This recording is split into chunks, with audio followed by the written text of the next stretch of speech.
প্রিয় স্টুডেন্টস, সকলে কেমন আছো? নিশ্চয়ই সকলে খুব ভালো আছো। এর আগের যে ভিডিও ছিল সেখানে আমি মহাশ্বেতা দেবীর লেখা বিখ্যাত ছোট গল্প লক্ষ্মণের মা সেই নিয়ে আলোচনা করেছিলাম আর তার ঐতিহাসিক পটভূমি নিয়েও আলোচনা করেছিলাম। তাহলে সেই গল্পটা যেহেতু অর্ধেক রয়েছে আর বাকি অর্ধেকটা আমরা আজকে এই ভিডিওতে আলোচনা করব। এই আগের অংশতে আমরা যেটা দেখেছিলাম সেটা হচ্ছে যে বুন্দেলখণ্ডীয় এক কন্যা গঙ্গা, তার নিজের ছেলে আছে রাম। সে অত্যন্ত দরিদ্র এবং দরিদ্র হওয়া সত্ত্বেও সে খুব মনের দিক দিয়ে সাহসী এবং গায়েও তার খুব শক্তি। সে তার স্বামীর সাপে কামড়াবার পরে তার মৃত্যু হয়েছে এবং তখন সে তার নিজেই উপার্জনের দায়িত্ব সে নিজের কাঁধে তুলে নিয়েছে। ঘোড়াকে ঘাসের যোগান দেয়া, কেল্লায় গিয়ে দুধের যোগান দেয়া, এই কাজই সে করে। এই সময় সিপাহীদের কিছু কথাবার্তা শুনতে পেয়ে গেছিল। একজন শহীদ তাকে বলে ফেলেছিল যে আমাদের সিপাহীদের আন্দোলন হবে এবং তার জন্য সে টানমুল সাহেবের কাছে গিয়ে কেল্লায় সাবধান করে এসেছিল, কিন্তু ইংরেজরা তাদের কথা শোনেনি। আর রানীর কাছে সেই সময় তার কেল্লাতে ইংরেজদের যে টানমুল সাহেবের দাদার ছেলে বিলও থাকতো। সেই বিল তার কে গঙ্গা নিজের পুত্রের মতনই ভালোবাসতো। এরপরে যখন সিপাহী বিদ্রোহ হলো, সব ইংরেজদের সিপাহীরা মেরে ফেললো, কিন্তু বিলকে আয়া বুদ্ধি করে একটা ঘরের মধ্যে লুকিয়ে রাখার জন্য সেই প্রাণে বেঁচে গিয়েছিল। কিন্তু তাকে দেখতে পেলে তো সিপাহীরা তাকে আবার হত্যা করবে, যার জন্য ওকে লুকিয়ে চুরিয়ে কোনো রকমে সেই কেল্লা থেকে বার করে নিজের বাড়িতে নিয়ে আসলো গঙ্গা। এই পর্যন্ত হয়েছে এবং তাকে খেতে টেতে দিল, দিয়ে খেতে দিয়ে তাকে সুস্থ করে তুললো। কি হয়েছে? সেপাইরা সব সাহেবদের ধরে কেটে ফেলছে। জোকাসবাগে সবাই দেখেছে, আমিও দেখে এলাম, সব পড়ে আছে। সেপাইরা বাট সাহেবের কাছে টাকা চেয়েছিল, বাট সাহেব ওদের সব গয়না দিয়ে দিয়েছে। জানিস? না, জানি না। রাম, শোন, কাজের কথা আছে। তাহলে ওর ছেলে রাম এসে বলছে যে সব সিপাহীরা ইংরেজদের ধরে ধরে মেরে ফেলেছে, সব লাশ ওইখানে পড়ে আছে। তাহলে কতটা নৃশংস দৃশ্য একটা, যে সব মানুষদের মেরে ফেলেছে এবং লাশগুলো মাটিতে রাস্তায় পড়ে রয়েছে। একটা ছোট ছেলে দেখে তার কতটা ভায়োলেন্স রয়েছে, একটা ছোট ছেলে দেখে এসে তার মাকে তার বর্ণনা দিচ্ছে। তার মা বলছে যে তোর সঙ্গে আমার কিছু কাজের কথা আছে। কি কথা? ভেতরে আয়। গঙ্গা বিলকে দেখালো আর ফিসফিস করে ছেলেকে বলল, কি বলল? রাম বলল, ওরা যে বলছে এক একটা সাহেবকে ধরিয়ে দিলে টাকা পাবে সবাই। গঙ্গার রুক্ষ চুল আর পাথুরে মুখ সূর্যাস্তের আলোয় জ্বলতে লাগলো। তাহলে ওই সব অঞ্চলে, যে উত্তরপ্রদেশ, ওখানে তো পাথুরে অঞ্চল, পাহাড়ি অঞ্চল, তো সেটা রুক্ষ, তার চুলে তেল নেই, যেহেতু গরিব মানুষ, সেই জন্য তার রুক্ষ কটা মতো চুল আর তার পাথরের শক্ত মুখ যেন সূর্যাস্তের আলোয় ঝলমল, সেই যে রেগে গেছে, সেই রেগে যাওয়াটাকে ওই ইয়ের সঙ্গে, সূর্যাস্তের আলোর সঙ্গে তুলনা করা হয়েছে। আলোর মতনই জ্বলতে লাগলো। গঙ্গা বলল, ও যে এখানে আছে সে কথা কারুকে বললে তোকে কুচি কুচি করে কেটে ওই জলে ফেলে দেবো। হয়তো সত্যি করে তাকে মারবেও না বা কাটবেও না, কিন্তু তাকে শাসন করার জন্য, যেটা আমি আগের ভিডিওতে বলছিলাম, যে তাদের মুখের কথাটাই ওই ধরনের, সবসময় মারবো ধরবো। নিজের ছেলেকেই বলছে কুচি কুচি করে কেটে তোকে গঙ্গার জলে ফেলে দেবো, জলে ফেলে দেবো। গঙ্গা একটু কাঁদলো, রাম একটু কাঁদলো, বলল, আমি কি বলেছি বলে দেব? বলে যদি দিস তবে ওরা যেমন করে সাহেবদের কেটেছে ঠিক তেমনি করে আমাদের কাটবে, জেনে রাখি। গঙ্গা এখানে ঠিকই বুঝতে পেরেছে যে সিপাহীরা তাদের টাকার লোভ দেখাচ্ছে যে সাহেবদের ধরে দেওয়ার জন্য, কিন্তু সাহেবদের যদি সে ধরিয়ে দেয় তাহলে তারা হয়তো তাদের সন্দেহ করতে পারে সিপাহীরা, যে সেই সন্দেহ করে তাদের দুজনকেই মেরে ফেলবে। বিলকে তো মেরে ফেলবেই, তার সঙ্গে ওকে লুকিয়ে এখানে আনার জন্য তাকেও ভাববে যে হয়তো গঙ্গা ষড়যন্ত্র করছে, ইংরেজদের সহযোগিতা করছে। তাকে ইংরেজের ছেলেকে নিজের বাড়িতে এনে লুকিয়ে রেখে দিয়েছে। এইসবের জন্য ওদের সন্দেহ করে ওদেরও মেরে ফেলবে। ওকে যদি কেউ দেখে ব্যবস্থা একটা করতে হবে। ওকে তুই কি করবি মা?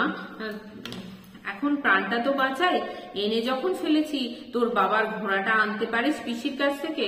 তখন গঙ্গাকে জিজ্ঞাসা করছে তার ছেলে যে তুমি তাহলে তুই ওকে কি করবি, কিভাবে তুই ওর প্রাণটা বাঁচাবি? তখন ও বলছে যে পিসির কাছ থেকে ঘোড়াটাকে নিয়ে আয়। রামের বাবার টাট্টু ঘোড়া ছিল, টাট্টু মানে ছোট ঘোড়া ছিল, তার পিঠে ঘাস চাপিয়ে ও শহরে যেত। ও মরে যাওয়ার পরে ঘোড়াটা কে দেখে কে চড়ায় এক ঝামেলা হয়েছিল। রামের পিসি কাছাকাছি থাকে, ওর গায়ের নাম ভুলি। পিসি ঘোড়াটাকে চেয়ে নিয়ে গেল, ওর চাষবাস আছে, পিসে ঘোড়া চড়ে খেতে ঘুরে ঘুরে দেখবে। রাম বলল কি হবে? তাহলে এখানে একটা পিসির বর্ণনা পাচ্ছি। পিসি যে গ্রামে থাকতো তার নাম হচ্ছে ভুলি। সে ওই রামের বাবার যে টাট্টু ঘোড়া ছিল, ঘোড়াটাকে কে দেখাশোনা করবে সেই জন্য পিসি চেয়ে নিয়ে গেছিল ঘোড়াটা। পিসের একটা ইয়ে ছিল, মানে চাষবাস ছিল, ওই ঘোড়া চড়ে সে খেতে দেখাশোনা করবে। রাম বলল কি হবে?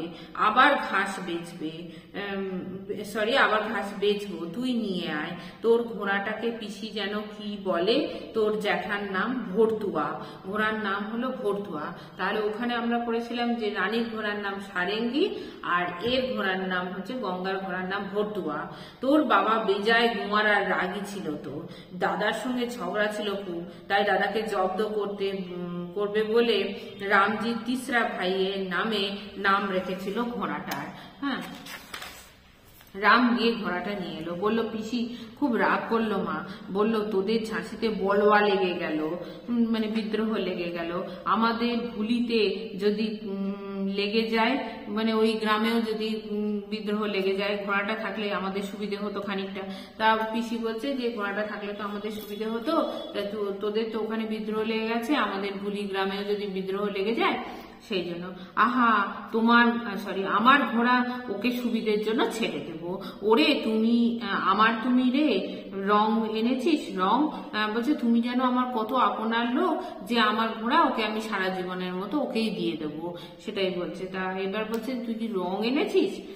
হ্যাঁ মা, ঝাঁসির লোকেরা নাচ গান রামলীলা থিয়েটার খুব ভালোবাসে, রাম মুখে মাখবার রং নিয়ে এসেছে কিনে, দোকানি ওকে মারতে মারতে নাকি বাকি রেখেছে, বলেছে সাহেবরা চাঁদ সূর্যের কর্তা, তারা মূল্য অপঘাতে, দেশে এখন কি হয় তার ঠিক নেই, তুই এখন বাঁদর সাজবি। হ্যাঁ, তাহলে ইংরেজদের ভারতীয়রা কিরকম ভাবে মনে করতো যে তাদেরই সবকিছুর মানে সর্বসর্বা বলে মনে করতো ভারতীয়রা। তারা বলছে চাঁদ সূর্যের কর্তা, তারাই এখন মরে গেছে, এখন তুই কি মানে রং মেখে বাঁদর সাজবি, এখন দেশে কি অবস্থা হয় দেয়। হ্যাঁ, সেটাই বলছে, মানে দোকানি ওকে বলেছে। গঙ্গা রংটা নিল, রামকে ডেকে ভেতরে নিয়ে গিয়ে দরজা বন্ধ করলো। বিলকে বলল তোমায় এখন সব বুঝতে হবে, তোমার কাকা আর সব সাহেবদের গলাটি বলে আঙুল দিয়ে বুঝিয়ে দিল গঙ্গা কে, মানে গলা তার কেটে দিয়েছে। বলল তুমি সাহেব জানতে পারলে তোমাকে ওরা মারবে, জানি, জমাদার বলেছিল কাকাকে। বোকাটা কারো কথা শোনেনি, মানে জমাদারও কিন্তু ওকে সাবধান করেছে তার কাকাকে, কিন্তু তবুও কারো কথা ওর কাকা শোনেনি। এই আমার কাকা বোকা না, খুব বুদ্ধি তার। শোনো, তোমাকে মুখে রং মাখিয়ে দেব আমি, বলবো তোমার নাম লক্ষ্মণ। লক্ষ্মণ, এ একটা খেলা? হ্যাঁ বাবা, এ একটা খেলা, কিন্তু যদি একটিবার ইংরেজিতে কথা বলো আর লক্ষ্মণ ডাকলে সাড়া না দাও, তোমার তাহলে পিঠে ওই ঘোড়ার চাবুক ভাঙবো। তারপর তুমি যদি ইংরেজিতে কথা বলো আর যদি লক্ষ্মণ বলে আমি যখন ডাকবো তখন যদি সাড়া না দাও, তাহলে ওই ঘোড়ার চাবুক তোমার পিঠে ভেঙে দেবো। অর্থাৎ মানে যদি সে ইংরেজিতে কথা বলে তাহলে তো সাধারণ মানুষ বা ভারতীয়রা সিপাহীরা সকলেই বুঝে যাবে যে ও একজন ভারতীয় নয়, সে একজন ব্রিটিশ। হ্যাঁ, সেই জন্য ওকে সাবধান করার জন্য ওই সেই একই পদ্ধতিতে বলছে তোমার পিঠে চাবুক ভাঙবো, মানে ভয় দেখিয়ে দিচ্ছে। রাম বলল মা, ও কেন বোবা সাজুক না? তা রাম ভালো বুদ্ধি দিল যে ও বরং বোবা সাজুক, কখনো ইংরেজিতে মুখ ফসকে কথা বলে ফেলবে, বলছে ও বোবা সাজুক, সেই ভালো, বোবা সেজে ঘরে থাকবে তুমি সারা দিন। রামের মনে দয়া হলো, বলল চাঁদনি রাতে আমি তোমায় বাইরে নিয়ে বেড়াবো, কেমন? চাঁদনি রাতে মানে মাঝরাতে ওকে নিয়ে রাম বাইরে ঘুরবে। রাম তুই ওকে দিনে রাতে পাহারা দিবি, আমি যখন বেরোবো তখন দৌড় বন্ধ করে যাব, কেমন? তুই একা যাবি? হ্যাঁ। গঙ্গার কথা মতোই চলতে লাগলো সব। অর্থাৎ রাতের বেলা ওরা দুজনে চাঁদনি রাতে ঘুরে বেড়ায়, রাম আর ওই লক্ষ্মণ বা বিল, আর দিনের বেলা ওদের ঘরের মধ্যে আটকে রাখে, দিয়ে চলে যায়, দৌড় দিয়ে চলে যায় নিজের কাজে, গঙ্গা চলে যায়। এইভাবে দিন চলতে লাগলো। সিপাহীরা চলে গেল দিল্লির দিকে, রানী ঝাঁসির রানী হয়ে বসলেন। অর্থাৎ সিপাহীরা একটু দিল্লি চলে গেল। 10 মাস ধরে আজ এ রাজ্যের সঙ্গে কাল ও রাজ্যের সঙ্গে রানীর যুদ্ধ লেগেই রইল। তো সে তো তোমরা জানো। তবু 10 মাস ধরে ঝাঁসিতে যেন সুখ শান্তির সীমা রইল না। অর্থাৎ যদিও এই রাজ্যের সঙ্গে ওই রাজ্যের সঙ্গে রানী সবসময় যুদ্ধ বিগ্রহ করছে, কিন্তু তবুও ঝাঁসিতে কিন্তু শান্তি রয়েছে। কেন না, ইংরেজদের দখলদারি আর নেই। হ্যাঁ, যার জন্য এখানে শান্তি রয়েছে। তারপরে খবর চলে গেল দিকে দিকে, পৃথিবীর নানা জায়গা থেকে ইংরেজরা আসতে লাগলো ভারতে। তারপর তারা একদিন হাজার হাজার সেপাই, কামান, বন্দুক, তাঁবু, গোলাগুলি নিয়ে ঝাঁসিতে চলে এসেছিল। ঝাঁসিতে এই যে সিপাহীরা এসে ইংরেজদের মেরে দিয়েছিল, তারই প্রতিশোধ নেওয়ার জন্য যত ইংরেজরা সবাই গোলাগুলি, কামান, বন্দুক সব নিয়ে ঝাঁসিতে আসলো। তখন কি হয়েছিল সে তো গল্পের শেষ কথা। গঙ্গার গল্পের সঙ্গে তার কোনো সম্পর্ক নেই। এটা তো মানে ইতিহাসের সঙ্গে এই গল্পের কোনো সম্পর্ক নেই, তাই বলছি। শেষ কথাটা কি কেউ আগে বলে দেয়? আগে কি হলো তাই বরং বলি। বলছি শেষ কথাটা কি হলো সেটা তো আগে বলবো না, পরের কথাটাই বলি, আগের কথাটাই বলি।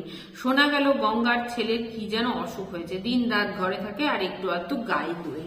অর্থাৎ গঙ্গায় চারিদিকে রটিয়ে দিল যে তার ছেলের অসুখ হয়েছে, ও ঘর থেকে বেরোচ্ছে না, সবসময় ঘরেই রয়েছে। অর্থাৎ বিলকে পাহারা দেওয়ার জন্য রয়েছে, কিন্তু সকলে জানলো যে ওর ছেলের অসুখ হয়েছে, যার জন্য সে ভেতরে রয়েছে ঘরের মধ্যে, এবং সে শুধু দুধ দেওয়ার কাজটা করে। দুধ দেয় মানে হচ্ছে দুধ গরুর কাছ থেকে সংগ্রহ করে, দুধ নেয়। গঙ্গা পায়ে নাগরা আর কোমরে ঘাগরা পরে ঘোড়ার পিঠে ঘাস আর দুধের কলসি চাপিয়ে শহরে নিয়ে যায়। কারোর সঙ্গে কথা কয় না গঙ্গা, দুধ বেচে আটা, ডাল, তেল কিনে নিয়ে চলে গেল। ঘর থেকে জানলা দিয়ে লক্ষ্মণ দেখে ওই ওপারে মহালক্ষ্মী মন্দিরের ঘাটে কত লোক স্নান করছে। মাঝে মাঝে রানী আসেন পালকি নিয়ে। তখনকার দিনে পালকি সমেত কিন্তু রানীদের জলে ডুবিয়ে দেওয়া হতো। মানে তারা তো বাইরের লোকের সামনে বেরোবে না বলে ওই পালকি সমেতই চান করিয়ে আবার ওই পালকি সমেতই তাদের উঠিয়ে নিয়ে চলে যাওয়া হতো। তো যাই হোক, এরপরে আমরা এখানে দেখছি যে বিল ওই বা লক্ষ্মণ সে জানলা দিয়ে বাইরেটা দেখে। তো মাঝে মাঝে কি দেখে, মহালক্ষ্মী মন্দিরের ঘাটে কত লোক স্নান করছে, কখনো রানী পালকি করে এসে স্নান করছে ইত্যাদি। খুব ভালো লাগে ওর। এদের ঘর দৌড় বেজায় নোংরা, আর রুটিতে বড় লবণ দেয় গঙ্গা, তবু ভালো লাগে। এমন করে ও কারো মন আর মমতা পায়নি জীবনে। মাকে মনে পড়ে না, বাবাকে অস্পষ্ট মনে পড়ে। কাকা ভালো ছিল, কিন্তু তাকে আরো কতটুকু দেখেছে। ও তো থাকতো আয়াদের কাছে, তারা খেতে দিত আবার ধমকও দিত। তাহলে ও কখনো মায়ের স্নেহই পায়নি। কারণ মানে মা তো অল্প বয়সে, সে যখন অল্প বয়স ছিল তখনই মা মারা গেছে, বাবা পাঞ্জাবে চলে গেছে। কাকা তাকে দেখভাল করতো, কিন্তু কাকা সবসময় ব্যস্তই থাকতো নিজের কাজে। আয়াদের কাছেই ও মানুষ হয়েছে। অর্থাৎ তখনকার দিনে যে অর্থবান ব্যক্তিরা তারা তো দাসী বাঁধি আয়াদের কাছেই মানুষ হতো, ও সেরকমই আয়াদের কাছেই মানুষ হয়েছে। তারা ওকে খেতে দিত, কিন্তু খুব ধমক দিত, মারধর করতো, যার জন্য ওর ভালো লাগতো না সেটা। আর গঙ্গা কিন্তু তাকে খুব স্নেহ করে, তাকে খুব ভালোবাসে, যত্ন করে খেতেও দেয়। অন্ধকারে ওর বড় ভয় ছিল। আয়ারা ফু দিয়ে মোমবাতিটা নিভিয়ে দিত। গঙ্গা কেমন তেলের ডিবরি জেলে রেখে দেয়। হ্যাঁ, তা অন্ধকারে খুব ভয় পেত, কিন্তু ওর কথা না শুনে আয়ারা ওই তেলে ইয়ে করতো, মোমবাতি নিভিয়ে দিত। কিন্তু এখানে তেলের ডিবরি জেলে রাখে। তেলে মানে একটা কৌটো মতো, নিচটা গোল মতো আর ওপরে সরু মতো সলতে থাকে, সেই সলতেটা জ্বালানো হয়। আর নিচে যে কৌটোটা অংশ সেখানে তোমার তেল থাকে, এবং সেই তেলে জ্বলতে থাকে, সেটাকে তেলের ডিবরি বলছে। সবচেয়ে মজা লাগে সারা দিনমান ঘরে পড়ে পড়ে ঘুমো, আর রাত হলে লক্ষ্মণের মিতালের জলে গিয়ে স্নান করো, কাপড় ধো, ছোটাছুটি করো, এইটুকুই হচ্ছে তার স্বাধীনতা। এবং যার জন্য সারাদিন সে ঘুমায়, আর রাতের বেলা হলে ছোটাছুটি করে, এই রামের সঙ্গে খেলা করে এবং লক্ষ্মীতালের জলে গিয়ে স্নান করে ইত্যাদি। একেবারে চুপটি করে ঠোঁটটি বুঝে রামের সঙ্গে ঘরে বসে খেলা করো, মাটির মার্বেল নিয়ে মেঝেতে দাগ কাটে, একেবারে হেসো না, জানিয়ে দিও না কাউকে যে তুমি এখানে আছো। সবচেয়ে ভালো লাগতো লক্ষ্মণের গঙ্গার কাছে রানীর গল্প শুনতে। সত্যিকারের রানী ভোরবেলা ঘোড়ার পায়ের শব্দ শুনে জানলা দিয়ে চেয়ে দেখে সারঙ্গী ঘোড়ার পিঠে নীল পোশাক পরে ছুটে চলে যাচ্ছে। অর্থাৎ রানীর গল্প শুনতে খুবই পছন্দ করত গঙ্গার কাছে। লক্ষ্মণ মাঝে মাঝে গঙ্গার কাছে রানীর গল্প শুনতো এবং মাঝে মাঝে জানলা খুলে দেখতে পেত যে রানী ঘোড়ার পিঠে করে, অর্থাৎ সারঙ্গীর পিঠে করে নীল পোশাক পরে রানী ছুটে চলে যাচ্ছে। রানী ভালো, খুব ভালো? ও জিজ্ঞাসা করত। গঙ্গা রুটি সেঁকতে সেঁকতে বলেছে, খুব ভালো। আমার কাকা চুপ করে বেটা, খানা বানাই। হ্যাঁ, তখন ওকে চুপ করিয়ে দিত, মানে কাকার কোনো কথা মানে বার্তাই তারা বলতো না, কারণ কেউ যদি শুনে ফেলে তখন বুঝতে পেরে যাবে, সেই জন্য। গঙ্গা বুড়ো কুঁচকে বসে বসে রুটি ভাজছে। রোজ গঙ্গা মনে মনে বলে, হে বাবা শিব, হে মা মহালক্ষ্মী, যদি পাপ করে তার ক্ষমা করে, যদি আমি কোনো পাপ করে থাকি তাহলে আমাকে ক্ষমা করে দিও, সেটাই মনে মনে বলে। কত কথা মনে হয় ওর, যদি ওর কাছে থেকে যায় তো ভালো। রামের ভাই লক্ষ্মণ হয়ে যদি থেকে যায়, দুটো ছেলে ঘরে থাকলে গঙ্গা আরো গায়ে আর মোষ কেনে, একটু ক্ষেতের জমি চেয়ে নেয় বাট সাহেবের কাছ থেকে। গঙ্গা গল্প শুনেছে বাঘের কাছে, নেকড়ের কাছে অবধি, ছেলে মানুষ হয়েছে কত। তাহলে গঙ্গা বসে বসে এই সমস্ত ভাবতো যে অনেক গল্প শুনেছে যে নেকড়ের কাছে, বাঘের কাছেও মানুষের সন্তান মানুষ হয়েছে, মানে মানুষের বাচ্চা মানুষ হয়েছে। তো সেই জন্য ও ভাবে যে আমার কাছেও যদি ও থেকে যায় সারা জীবন, তাহলে আমি আরো বেশি গরু মোষ কিনবো, বাট সাহেবের কাছ থেকে ক্ষেতের জমি চেয়ে নেবো, মানে আরো কাজকর্ম করবে, আরো উপার্জন করবে দুটো ছেলের জন্য ইত্যাদি। তা যদি হতে পারে তবে কি আর একটা সাহেবের ছেলে গঙ্গার কাছে থেকে যেতে পারে না? তাই বলছে বাঘের কাছে, নেকড়ের কাছে যদি মানুষ হতে পারে, তাহলে মানে এটা সে শুনেছে গল্প আর কি, তাহলে আমার কাছে কি দুটো ছেলে থাকতে পারে না? ছেলেটাও তেমনি হয়েছে, মানে ছেলেটাও গঙ্গাকে খুব ভালোবাসে। যখনই দেখে গঙ্গা বসে ভাবছে আর ভাবছে, তখনই কাছে আসে। অন্যদিকে চেয়ে আস্তে আস্তে বলে, আমি ইংরেজিতে কথা বলিনি, আমি বাইরে যাইনি, তবে আমার সঙ্গে কথা বলছো না কেন? মানে ও বলছে যে আমি তো কোনো অন্যায় করিনি, আমি তোমার কথা মতোই কাজ করছি, আমি সারাদিন বাড়িতে বসে আছি, আমি ইংরেজিতে একটা কথাও বলিনি, তাহলে তুমি আমার সঙ্গে কেন কথা বলছো না? চুপ করো। গঙ্গা কখনো ধমক দেয়, কখনো একটা ভুট্টা সেকে ফেলে দেয় সামনে, কখনো ধমক দিয়ে চুপ করিয়ে দেয়, কখনো বা ভুট্টা তার সামনে ফেলে দেয়, মানে খেতে দেয় আর কি। এমনি করে দিন কেটে যাচ্ছিল। ক্রমে ফাল্গুন মাস এলো, দিনে গরম পড়ে, কিন্তু রাত্রে গায়ে কম্বল দিতে হয়, মানে দিনের বেলা গরম, রাতের বেলা ঠান্ডা। কেল্লার পলাশ ফুলে ফুলে ভরে গেল। হঠাৎ কি যেন কথা ছড়িয়ে পড়লো বাতাসে।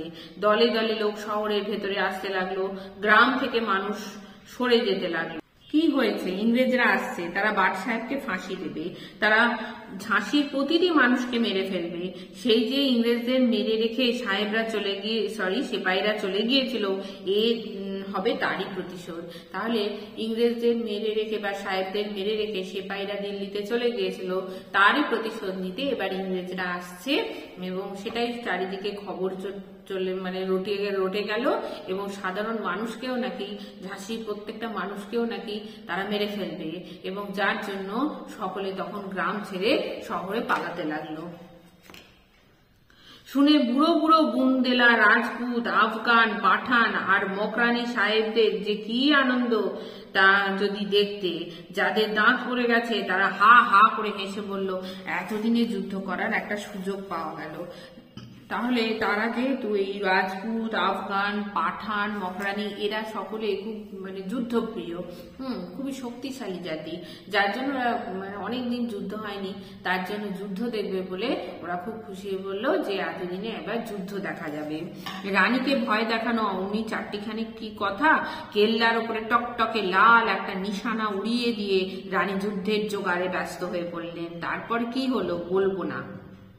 তাহলে কেল্লার ওপরে রানী একটা লাল পতাকা উড়িয়ে দিলেন। লাল পতাকা মানে হচ্ছে তিনিও যুদ্ধের জন্য প্রস্তুত হচ্ছেন। তোমরা ইতিহাসে পড়ে নিও কেমন করে যে যুদ্ধ চললো 15-16 দিন ধরে, আর কেমন করে যে রানী তার ছেলেকে নিয়ে ঝাঁসি ছেড়ে গোয়ালিয়র চলে গেলেন, পড়লে পরে অবাক হয়ে যাবে। সেটা তোমরা ইতিহাসে জেনে নিও যে কেমন করে রানী তার ছেলেকে নিয়ে ওই ঝাঁসি ছেড়ে গোয়ালিয়র পালিয়ে গিয়েছিল। রানী পালিয়ে গেলেন শুনে ইংরেজরা, মানে রানী হচ্ছেন রক্ষাকর্তা সমস্ত মানে ঝাঁসির লোকেদের, তিনি রক্ষাকর্তাই যে পালিয়ে গেছে সেটা শুনে ইংরেজরা তখন ঝাঁসি শহরের হাজার হাজার মানুষকেই কাটতে, সাধারণ মানুষকে এবার মেরে ফেলছে। যুদ্ধ চলছে, কেননা সৈন্যরা তখনও ইংরেজদের সঙ্গে লড়তে লড়তে মরছে, শহর জ্বলছে, সে এক সর্বনাশের দিন। তাহলে সিপাহীরা যেরকম ভাবে ইংরেজদের কেল্লা আক্রমণ করে সমস্ত ইংরেজকে ধরে ধরে মেরে ফেলেছিল, এখন রানী যে রক্ষাকর্তা সাধারণ মানুষের সেই পালিয়ে গেছে, ঠিক সেরকমই ইংরেজরাও এসেছে সাধারণ মানুষকে হত্যা করতে। যে পারলো সে পালালো, সকলেই গ্রাম ছেড়ে শহরে পালাতে লাগলো। গঙ্গা দেখতে লাগলো রাত বিরেতে মানুষ পালাচ্ছে শহর ছেড়ে। রামকে বললো, রাম তুই পিসির বাড়ি যা, তোমায় ছেড়ে যাবো না। কেমন করে পালাবো বল, একটা ঘোড়ায় 3 জন যেতে পারবো কি? রামকে বললো যে তুই প্রাণে বাঁচবার জন্য তুই পিসির বাড়ির ওই ফুলি গ্রামে চলে যা। তখন বলছে আমি কিছুতেই তোমাকে ছেড়ে যাবো না। বলছে একটা ঘোড়ার মধ্যে আমরা 3 জনে মিলে কি করে উঠে পালাবো? মা আমি যদি আর একটা ঘোড়া নিয়ে আসি? কেমন করে আনবি? কেন চুরি করে? তুই পারবি? আমার বয়স বুঝি হয়নি? আমি বুঝি বুন্দেলা রাজপুত নই? তুমি কি ভীতু? আমি কি ভীতু হয়ে ঘরে বসে থাকবো?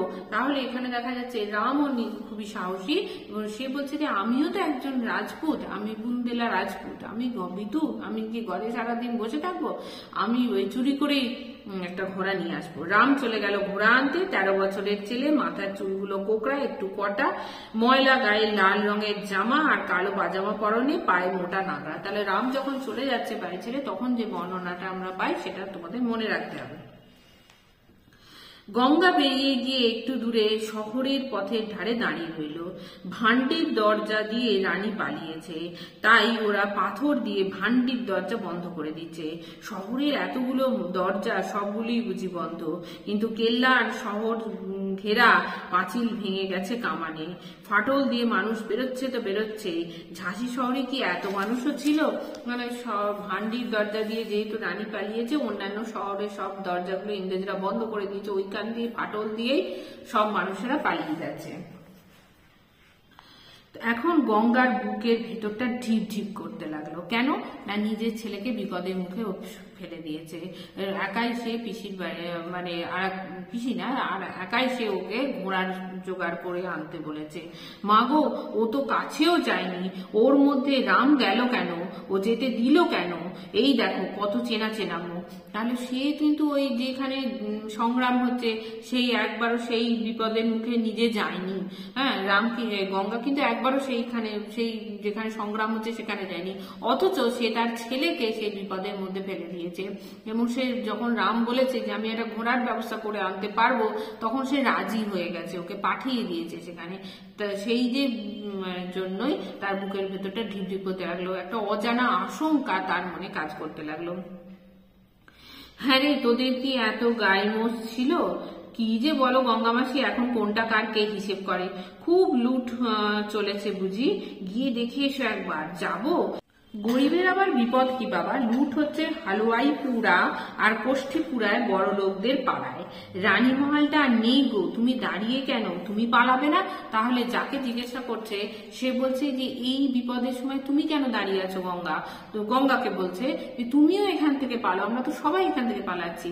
আর এই এখন কোনটা কার গাই কোনটা কার গরুমো সেগুলো আর বোঝা এখন সম্ভব না। এখন সবাই মানুষই বলো প্রাণী বলো সকলেই বিপদের মুখে প্রাণ বাঁচানোর উদ্দেশ্যে পালাচ্ছে। এখন যুদ্ধের সময় প্রাণ বাঁচানোটাই হলো মূল উদ্দেশ্য। পালাবো কেন বাছা, আমি কি দোষ করেছি? কেন তুমি যে গোয়ার, সে গোয়ারই রয়ে গেলে দেখছি। বলোয়ার সময় কে দোষ করেছে কে দোষ করেনি তার হিসেব রাখে কেউ? বলছে এখন তো দেশে বিদ্রোহ হয়েছে, এখন তো তোমাকে ইংরেজরা মানে ভালো কে খারাপ সেগুলো কিছু বিচারই করবে না, এখন তোমার মানে সামনে দেখলেই, ভারতীয় দেখলেই মেরে ফেলছে, এখন তুমি কি দোষ করেছো সেটা কেউ বিচার করবে না, তুমি যেরকম গোয়ার আগে ছিল সেরকমই থেকে গেছো। দাঁড়িয়ে দাঁড়িয়ে গঙ্গা বাড়ি চলে এলো, দিন কাটলো, বিকেল হলো, সন্ধে হলো, অন্ধকার, আজ আর গঙ্গা ঘরে পিদিম জ্বাললো না। রাম জানে আলো না থাকলেও মা ঘরে বসে থাকবে, হয়তো গোলমালের মধ্যে রাম আসতে পারছে না, পরে আসবে। তা ওর মনটা তো ডিপ করছে, ও তো পালাতেও পারছে না, কারণ ওর ছেলে, ওরা যে পালাবার জন্য ছেলে যে একটা ঘোড়ার জোগাড় করতে গেছিল, সে ছেলেই তো এখনো আসেনি, তো কি করে নিজে একা পালিয়ে যাবে? যার জন্য ও সারাদিন বসে রইলো ঘরের মধ্যে, কিন্তু ঘরের কোনো পিদিম জ্বাললো না। ও মনে মনে মনে ভাবছে যে রাম হয়তো মানে গন্ডগোলের জন্য আসতে পারছে না, একটু পরেই রাম আবার ফিরে আসবে। গঙ্গা বসে থেকে থেকে কখন ঘুমিয়ে পড়লো কে জানে। ওর ঘুম ভাঙলো ভোরে, শহরের আকাশে শকুন উঠছে।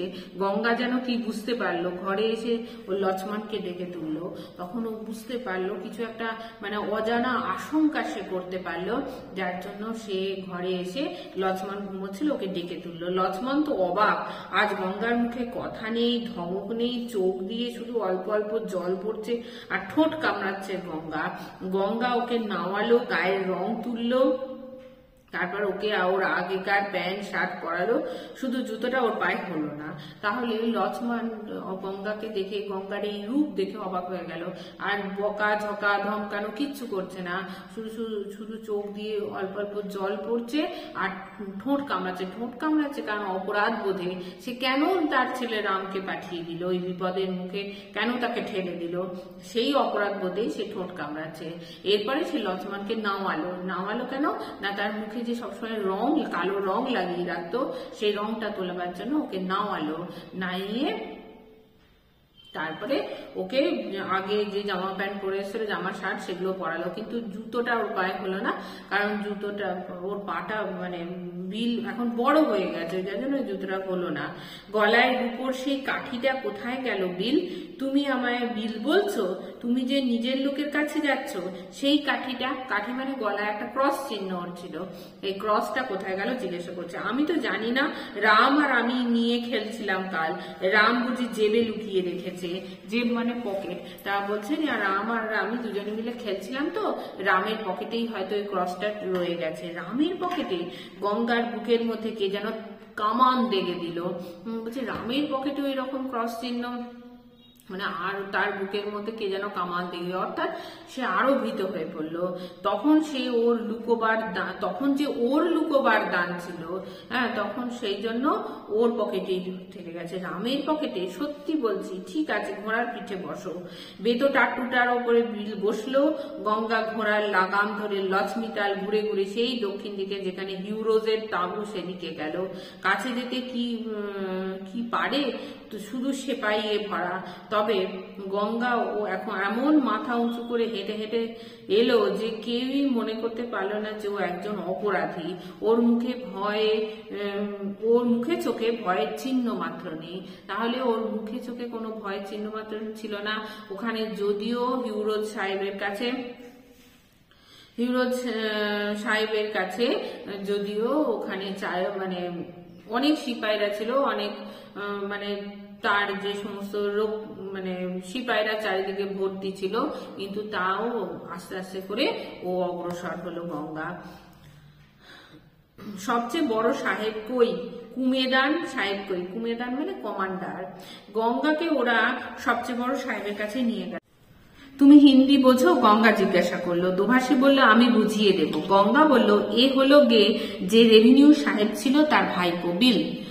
বলো বাবা, সব বলো।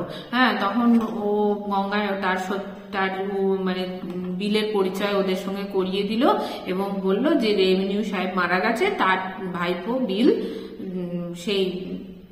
সেটাই বললো। তা তখন ওরা বললো যে সমস্ত বলতে। আস্তে আস্তে বলতে লাগলো গঙ্গা, দু চোখ দিয়ে জল পড়তে লাগলো ওর। সবাই অবাক হয়ে গেল, মুখে আর কথাটি নেই। এমন করে কেউ পরের প্রাণ বাঁচায় নাকি, শত বিপদ মাথায় নিয়ে? এখন তোমরা ওকে নিয়ে যাও। লক্ষ্মণ, যাও বাবা, তুমি কোথায় যাবে? আমি ঘরে যাব। সাহেবরা বলতে লাগলো বকশিস পাবে গঙ্গা, অনেক অনেক টাকা। গঙ্গা বলল টাকা চাই না, শুধু আমার ছেলে রাম যদি তোমাদের কয়েদিদের মধ্যে থাকে ওকে ছেড়ে দাও। রাম, সে কি বড় ছেলে? ছোট ছেলে। ওই লক্ষ্মণের রূপোর একটা হার ওর কাছে ছিল। তাই শুনে থেকে মানে বলছে যে রামের পরিচয় ওরা জিজ্ঞাসা করছে সে কি ছোট না বড়, তা বলছে ছোট ছেলে, আর লক্ষ্মণের একটা হার মানে সেই যে ক্রসটা সেটা ওর পকেটে থেকে গেছে। সাহেবরা এর ওর দিকে চাইতে লাগলো। কি বলবে ওরা? পকেটে একটা নাম লেখা ক্রস ছিল, তা দেখে বুঝি ওরা মনে করবে না যে এটা লুঠের মাল? হ্যাঁ, তা বলছে যে সাহেবরা তো বুঝতে ভুল করতেই পারে যে ওর পকেটে একটা ক্রস রয়েছে, তাহলে হয়তো চুরি করেছে, সেটাই ভাবছে আর কি, ভেবেছে সাহেবরা সেটাই। মনে করবে না যে ছেলেটা মিথ্যে বলছে? তা ভাবতেই পারে যে ছেলেটা মিথ্যে কথা বলছে, কারো চুরি করে নিয়ে এসে নিজের পকেটে রেখেছে। ও বলেনি কিছু, তোমরা ওকে দেখেছো? বলেছিল ওটা লক্ষ্মণের। বলেছিল? হ্যাঁ, আমরা বিশ্বাস করিনি। গঙ্গা মাথা নাড়তে লাগলো। হারে রাম, লক্ষ্মণের নাম যে উইলিয়াম, তা কি তোর মনে পড়েনি রে? না, তুই বড্ড ভয় পেয়েছিলি বাবা, বলতে পারিসনি কিছু? কোথায় ও সাহেব? সাহেবরা চুপ করে রইল। ওই তো পড়ে আছে ওই গাদার মধ্যে। কে এখন ঘাঁটতে যায় বলো? তাহলে আমরা দেখতে পাচ্ছি যে ওকে তো বিশ্বাস করেইনি। রাম বলেছিল যে এটা লক্ষ্মণের, এবং কিন্তু ইংরেজরা কিছুমাত্র তার কথা বিশ্বাস করেনি, তাকে মেরেই ফেলেছে। এবং তার দেহটা ওই মৃতদের যে গাদা, মৃত যে স্তূপ, তার মধ্যে লক্ষ্মণের দেহটাও পড়ে রয়েছে, সরি ভুল বললাম, রামের দেহটাও পড়ে রয়েছে। এবং যার জন্য ইংরেজরা বলছে ওই তো কাদার মধ্যে পড়ে রয়েছে, এখন কে ওখান থেকে ওকে তুলতে যাবে? গঙ্গা মাথা নাড়তে লাগলো। বুঝতে পারছে না যে ও কিছু পারছে না, ও কিছু বুঝতে পারছে না। বিল ওর দিকে চেয়ে ও হাতটা তুললো, মুখে কথা এলো না একটাও। তারপর আস্তে আস্তে ও বেতো ঘোড়াটার গলার দড়ি ধরে চলে যেতে লাগলো। কোথায় যেতে লাগলো গঙ্গা? শহরের দিকে তো ওর ঘর নয়, শহর তো জ্বলছে। গঙ্গা সেদিকেই যেতে লাগলো। থামো, থামতে বলো। আরে বুঝতে পারছো না যে ও নিশ্চয়ই ওদের দলের লোক? থামো, গুলি করব। ওরা চেঁচাচ্ছে আর চেঁচাচ্ছে, গঙ্গা কিছুই শুনতে পেল না। তাহলে দেখো গঙ্গার ছেলেকে ওরা ইংরেজরা ভুল বুঝলো, যে ভাবলো যে তার পকেটে ওই ক্রসটা রয়েছে, তাহলে ভাবলো যে ও চুরি করেছে কোনো ইংরেজের কাছ থেকে, যার জন্য ওকে ওরা মেরে ফেললো। আর ওই মৃতের স্তূপের মধ্যে পড়ে রয়েছে রামের দেহ। এবারে গঙ্গা তখন আর মানে তার বাঁচার আশাটাই ত্যাগ করে দিল। তার আর বেঁচে থাকার কোনো ইচ্ছাই রইল না, যার জন্য যেদিকে মানে শহর জ্বলছে সেই দিকেই আস্তে আস্তে তার বেতো ঘোড়াকে নিয়ে যেতে লাগলো। কেননা যে তার বাড়ি তো গ্রামের দিকে, কিন্তু সেই দিকে সে যাচ্ছে না, সে যাচ্ছে শহরের দিকে। এবং তাকেও আবার ইংরেজরা সন্দেহ করছে, বলছে যে হয়তো তাদের কোনো মানে সিপাহীদের গুপ্তচর, তাদের খবর আবার সিপাহীদের কাছে পৌঁছে দেবে, যার জন্য ওকে থামতে বলছে। কিন্তু তাদের কোনো কথাই আর শুনছে না। অর্থাৎ শেষ পর্যন্ত আমরা এখান থেকে বুঝতে পারি যে গঙ্গাকেও শেষ পর্যন্ত ইংরেজরা গুলি করে মারছে। এবং আমরা যেরকম আদাব গল্পের মধ্যে দেখেছিলাম যে কোনো ভারতীয় দেখলেই ইংরেজরা গুলি করছে, সে ভালো হোক কি খারাপ হোক। এখানেও তেমনি দেখছি যে পরের ছেলেকে বাঁচাতে গিয়ে গঙ্গা কিন্তু নিজের ছেলেকেই মৃত্যুর দিকে ঠেলে দিয়েছে, এবং শেষ পর্যন্ত নিজেরও মৃত্যু হয়েছে ওইভাবে। তার বাঁচার মানে আশাই নেই, বা বাঁচার জন্য তার কোনো ইচ্ছাই নেই। সেই জন্য সে মৃত্যুর দিকে ধেয়ে যাচ্ছে। তার এখন তার বাসনা হচ্ছে যে তারও যেন মৃত্যুই হয়। তো এখানে কিভাবে গঙ্গা রামের মা থেকে লক্ষ্মণের মা হয়ে উঠতে পারলো, এটাই হচ্ছে মানে মূল বিষয়বস্তু এই গল্পটার। তো আশা করি তোমাদের খুব ভালো লেগেছে গল্পটা। যদি তোমাদের কিছু বুঝতে অসুবিধা হয় তাহলে অবশ্যই কমেন্ট বক্সে লিখবে। দেখা হবে পরবর্তী কোনো ভিডিওতে। সকলে খুব ভালো থেকো।